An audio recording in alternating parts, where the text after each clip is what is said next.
Nagpasalamat ang Commission on Higher Education o CHED kay Pangulong Ferdinand R. Marcos Jr. sa inaprubahang Expanded Tertiary Education Equivalency and Accreditation Program o ang ITEAP Law.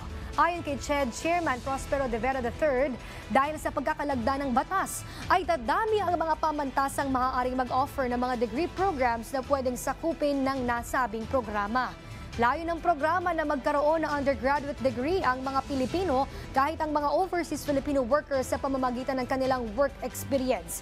Hinihikayat rin ng CHED ang mga state universities and colleges na mag-offer ng ITEAP. Sa kasalukuyan, aabot sa 101 higher education institutions o HEIs ang nag-offer ng mga programa kung saan karamihan sa mga ito ay mga pribadong paaralan. Nagsimulang magkaroon ng ITEAP sa bansa noon pang dekada 90 sa bisa ng executive order na nilagdaan ni dating Pangulong Fidel V. Ramos.